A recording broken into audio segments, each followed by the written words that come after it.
جسے خالی بھیجا گیا.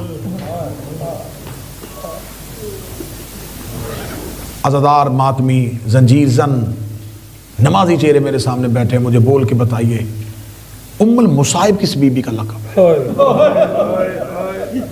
فاتح شام کا. شہزادی فاتح شام کو ام المصائب. لیکن میں نے ایک کتاب پڑھی, اس کے اندر کمال کا جملہ آ گیا. انہوں نے کہا جناب زینب کے مصائب شروع ہوئے تھے کربلا کے بعد.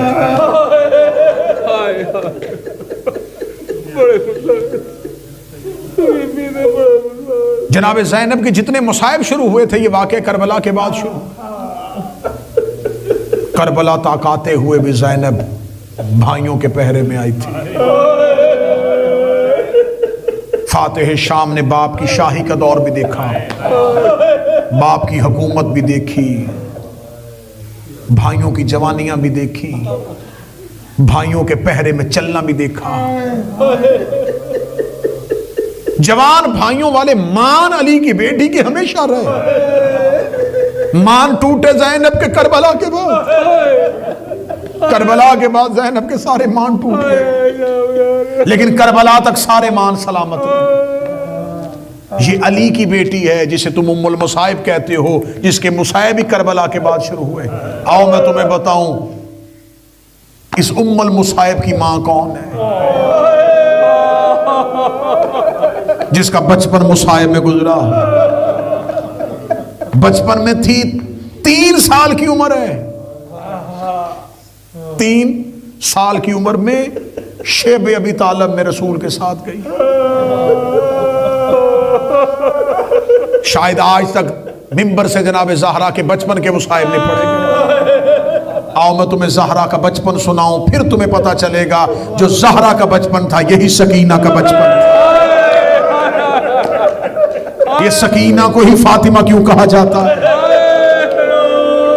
یہ اہل بیت کے گھر میں کبھی علی پلٹتا ہے, کبھی محمد پلٹتا ہے, کبھی فاطمہ پلٹتا ہے. ہم جو ممبر سے آپ کو مصائب حسین کی بیٹی کے سناتے, یہ مصائب ہو بہو ملتے ہیں رسول کی بیٹی. دنیا میں آئی, باپ کو مصیبت میں دیکھا, ماں کی گود میں ہوتی, کبھی بابا زخمی ہو کے گھر آتا, چھوٹے چھوٹے ہاتھوں سے کبھی باپ کے چہرے کو صاف کرتے. ابھی میری شہزادی کی عمر مبارک 3 سال تھی, یہ شیب ابی طالب میں چلے گئے. جب میں شیب ابی طالب کہوں تو آپ خدا کا واسطہ ایک بار سمجھنا یہ غار تھا کیا, یہ گھاٹی کیسی تھی, یہ شام کے زندان سے کٹھن تھی.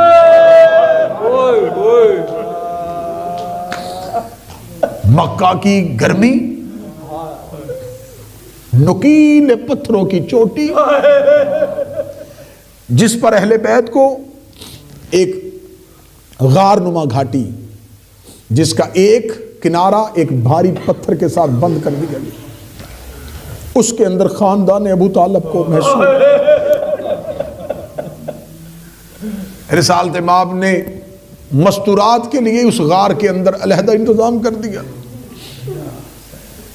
خاندان رسول کے مرد علیحدہ بیٹھ گئے. خوراک کیا ہوتی تھی؟ پتے. میں نے تاریخ میں نہ پڑھا ہوتا, میں ممبر سے نہ پڑھتا. خاندان ابو طالب رسول کا خاندان صرف پتے نہیں, پتھروں کو توڑ توڑ کے اس کا صفوف بنا کے کھاتے تھے.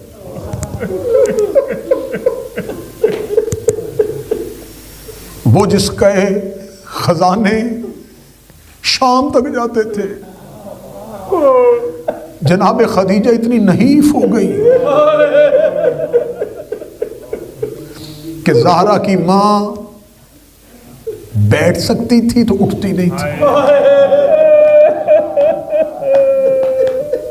شہزادی نحیف ہو چکی تھی, اور 3 سال کی ایک بچی کبھی ماں کی کمزوری دیکھتی, کبھی اپنے بابے کا چہرہ دیکھتی ہے، اور اس بچی کو اپنی غربت زیادہ اس لیے محسوس ہوتی ہے کہ اس کا بھائی کوئی نہیں ہے۔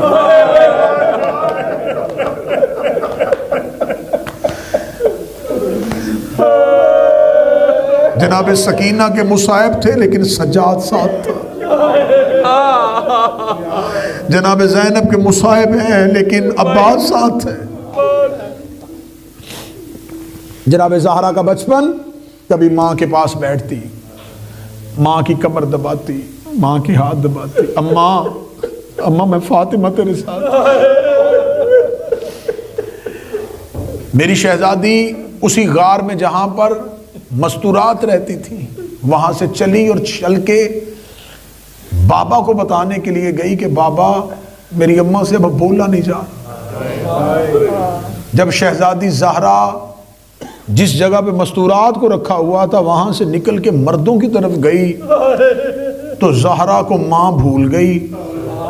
جب فاطمہ نے بابا رسول کو ایک نوکیلے پتھر پہ سجدہ کرتے ہوئے دیکھا، رسول کی پیشانی سے لہو جاری تھا، نبی حالت نماز میں تھے اور پتھر کے اوپر نبی سجدہ کر رہے تھے، نبی رکوع سے اٹھ کے سجدے کی جانب بڑھے، یہ 3 سال کی بچی نے چھوٹا سا ہاتھ نبی کے سجدے کی جگہ پہ رکھا۔ بابے کو کہا بابا اپنا سر میرے ہاتھ پہ رکھ، بابا آپ کی پیشانی سے لہو جاری ہو چکا ہے۔ کبھی دادا کے پہلو میں جا کے بیٹھتی، بالکل کتابیں کہتی ہیں کہ حضرت ابو طالب جناب فاطمہ زہرا سے یہی پیار تھا جیسے حسین کو سکینہ سے پیار تھا۔ رسول کے سینے پہ سونے والی، رسول کے ساتھ رہنے والی، ماں کو نحیف دیکھا، ماں کو کمزور دیکھا۔ میں جملے سادات سے معافی مانگ کے پڑھنے لگا ہوں لیکن یہ جملے کتاب میں ہیں کہ ایک دن رسالت مآب نے جناب زہرا کو دیکھا کہ زہرا شیب ابی طالب میں جہاں سے چل کے جا رہی تھی نیچے سے زمین سرخ ہو رہی تھی، شہزادی کے پاؤں پھٹ چکے تھے، شہزادی کے پاؤں زخمی ہو چکے تھے۔ شیب ابی طالب کی گرمی اور شیب ابی طالب کا 3.5 سال کا دور زہرا۔ سر پہ قرآن رکھ کے بتاؤ جس کے گھر میں بیٹی ہے 3 سال کی بچی ہو، اسے 3.5 سال کسی ایک ایسے پہاڑی میں رہنا پڑ جائے جہاں نہ سایہ ہو، نہ پانی ہو، نہ کھانا ہو۔ بس جب شیب ابی طالب سے نیچے 3.5 سال کے بعد اتر کے آئے ہیں، ماں کمزور ہو چکی تھی، ماں ضعیفہ ہو چکی تھی، کبھی ماں کا ہاتھ تھامتی اور کبھی بابے کا ہاتھ تھامتی، کبھی بابا کو مسجد میں زخمی دیکھتی تو کبھی بازاروں میں زخمی دیکھتی، کبھی بابا کو زخمی مسجد سے لے کے آتی اور کبھی بازاروں سے لے کے آتی۔ ایک دن بی بی اپنے گھر میں ماں کے پاس بیٹھی ہوئی تھی، یا دروازے پہ شور ہوا، مکہ کے کافروں کے بچے نبی کو پتھر مار رہے تھے، اکیلا مصطفیٰ زخمی ہوتا پیچھے مکہ کے کافر اپنے بچوں کے ہاتھوں میں پتھر دے کے نبی کے پیچھے پیچھے آ رہے تھے۔ اتنا زخمی ہو گیا تھا محمد جتنی شام کے بازار میں علی کی بیٹیاں ہوئی تھی۔ زخمی رسول اپنے دروازے پہ آیا، دروازے پہ رسول کا جانا تھا، جناب زہرا نے بابے کو آتے دیکھا، زہرا دروازے پہ گئی، عرب کے کافروں نے اپنے بچوں سے کہا واپس آ جاؤ، واپس آ جاؤ، اب اسے پتھر نہ مارنا، دروازے پہ اس کی بیٹی آ گئی ہے، دروازے پہ اس کی بیٹی آ گئی ہے، دروازے پہ اس کی بیٹی آ گئی ہے۔ عرب کے وحشیوں نے قانون بنائے ہوئے تھے، اگر بچی قتل ہوتے باپ کے قریب آ جائے یہ خنجر اٹھا لیا کرتے تھے، بچی دروازے پہ آ جاتی تھی یہ باپ کو چھوڑ دیا کرتے تھے۔ فاطمہ زہرا نے عرب کے کافروں کو دیکھا کہ میں بابا کو بچانے کے لیے دروازے پہ آئی تھی اور عرب کے کافر واپس چلے گئے تھے۔ زہرا اسی خیال کے ساتھ جوان ہو گئی۔ زہرا کے ذہن میں آ گیا کہ اگر میں دروازے پہ جاؤں گی تو لوگ میرا حیا کریں گے۔ مکے کے کافروں نے حیا کر لیا، مدینے میں زہرا دروازے پہ آئی، کبھی انہوں نے دروازے کو آگے لگا۔ وہ جس کا مکے کے کافروں نے حیا کیا تھا اس کا مدینے کے مسلمانوں نے حیا نہ کیا۔ بس آخری روایت پڑھوں گا، گفتگو تمام ہو گئی۔ میں نے جملہ پہلا کہا تھا صرف زینب عالیہ ام المصائب نہیں، مجھے جناب زہرا کی زندگی کا کوئی ایک دن ایسا دکھاؤ جس میں مصائب نہ ہو، کوئی ایک لمحہ ایسا دکھاؤ جس میں مصائب نہ ہو۔ بی بی کا بچپن تو باپ کی غریبی، شوہر کے گھر میں آئی تو علی کو تنہا دیکھا۔ ایک وقت ایسا آیا تھا جب رسالت مآب جناب خدیجہ سے آخری وقت میں ملاقات کے لیے گئے تھے، جناب خدیجہ کے پاس گئے، شہزادی خدیجۃ الکبریٰ، ام سادات، سیدوں کی ماں جناب خدیجۃ الکبریٰ، عرب کی عرب پتی شہزادی۔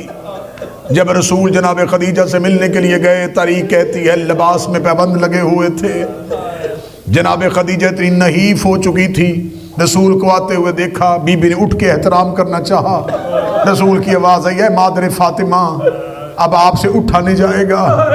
رسالت مآب نے کہا میں نے آپ کا احترام قبول کیا۔ جناب خدیجۃ الکبریٰ نے اپنے ہاتھوں کو باندھ کے کہنے لگی اے کائنات کا سچا رسول، میرا آخری وقت ہے، میں صرف اتنا پوچھنا چاہتی ہوں، اپنے اللہ سے پوچھ لے وہ مجھ پہ راضی ہے۔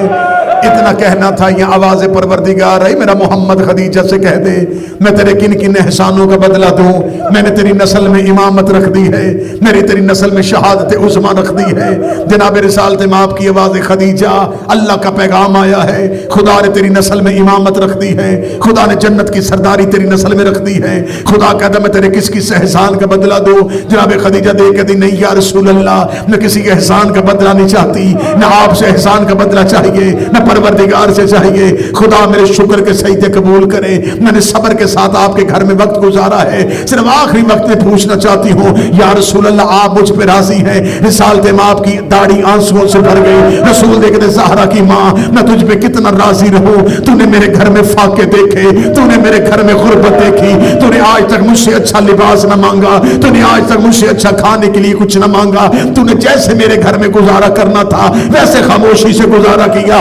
رسول بولتے رہے، زہرا کی ماں روتی رہی، رسول بولتے رہے، زہرا کی ماں روتی رہی۔ بی بی دیکھ کہتی میں خویلد کی بیٹی تھی، میں عرب کے رئیس کی بیٹی تھی، یا رسول اللہ میں نے آپ کے گھر کنیز بن کے وقت گزارا ہے، میں نے غلامی میں وقت گزارا ہے، میں نے زندگی میں آپ کے سامنے کبھی لب نہیں کھولے، یا رسول اللہ میری زندگی کا آخری لمحہ ہے، آج خدیجہ کا جی چاہتا ہے آج میں زوجہ بن کے شوہر سے کچھ مانگو۔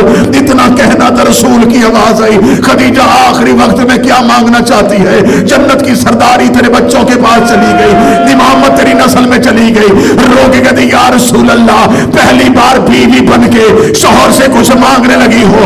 رسول کی آواز آئی بول خدیجہ کیا چاہیے؟ جناب خدیجہ نے چادر کا پلو ہٹایا، اپنی چھوٹی سی زہرا کو اٹھا کے کھڑا کیا، رو کے دی یا رسول اللہ میری زہرا کا بھائی کوئی نہیں ہے، میری فاطمہ کا بھائی کوئی نہیں ہے، میرے بعد میری زہرا کا خیال رکھنا۔ اتنا کہنا تو رسول رو پڑے، رو کے دیکھ زہرا کی ماں وہ مانگ جو میں تجھے دے سکوں۔ فرمایا میں نے تو بیٹی کی خوشی مانگی ہے۔ رسول دے کے کہتے اسے امت اتنا ستائے گی، اسے اتنا ستائے گی، رو کے کہنے لگی جب اسے امت ستائے گی یا رسول اللہ آپ کہاں ہوں گے؟ فرمایا مدینے میں دفن ہو جاؤں گا۔ فرمایا ایک بار مجھے منظر دکھا دے میری زہرا ستائی کیسے جائے گی؟ رسول نے فرمایا خدیجہ میں تیری آنکھوں پہ ہاتھ پھیرتا ہوں، ادھر آنکھوں پہ ہاتھ پھیرا، زہرا کی ماں کو موت آسان نظر آنی شروع ہوئی، رو کے کہتی یا رسول اللہ یہ تو دربار میں کوئی ضعیفہ کھڑی ہے۔ آواز آئی یہ ضعیفہ نہیں، یہ تیری بیٹی فاطمہ ہے۔ جناب خدیجہ چیخ مار کے اٹھی، رو کے دی اتنے مردوں میں اکیلی زہرا۔ اللہ لعنت اللہ علی القوم الظالمین۔